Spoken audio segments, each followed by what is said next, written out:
In a hadith, it is mentioned that in the end times, the best act of worship for the ummah is to sleep. This does not mean literal sleep, but rather refraining from taking unnecessary action in times of great turmoil and chaos.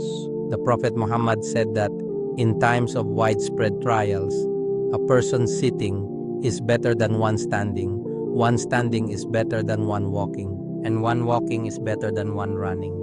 This illustrates that the more one gets involved in the turmoil, the greater the danger they face.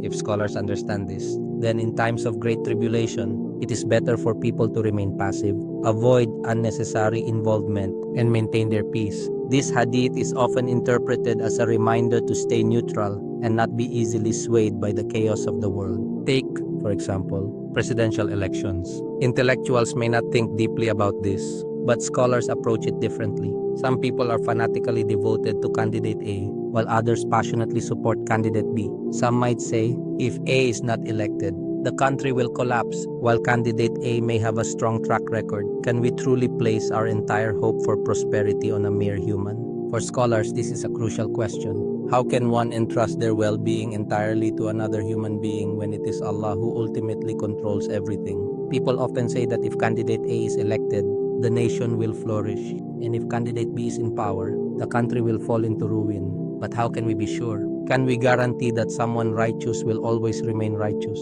or that someone corrupt will never change?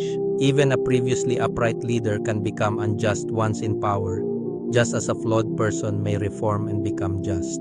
That is why scholars prefer not to be consumed by political fanaticism. They recognize that human nature is ever-changing and that true control lies with Allah. The wisest course of action is to remain composed, avoid being easily provoked, and not place all expectations on a single individual. This is how scholars think, differently from most people.